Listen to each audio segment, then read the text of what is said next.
This was a little project that the actual edge of the roof had, well, a tree had fallen on it earlier.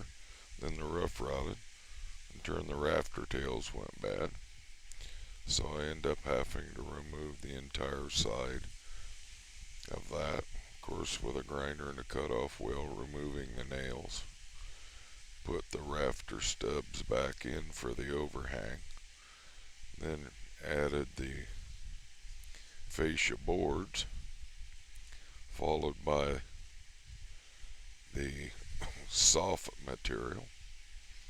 And then once the soffit material was on, I put the aluminum fascia over the top of that. Well, then on the inside, which that will be coming up here a little later, but on the inside, the ceiling had rotted out an area, so I pulled the OSB down, made a patch for that, and then filled that in also. Found the actual trim pieces and trimmed it out, but the customer wanted the actual wood put back up and then the vinyl soffit put down over the top of it.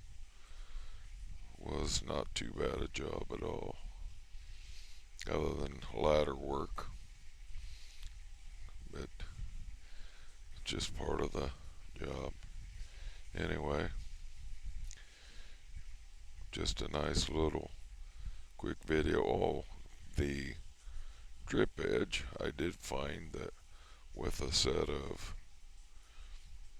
the bender style pliers that you can manipulate the edge of that drip edge to bring it back down tight against the fascia, and it ends up making that work well.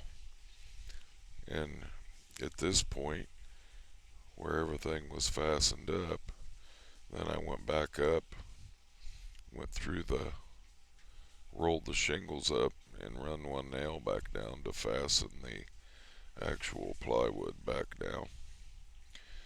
It turned out pretty good.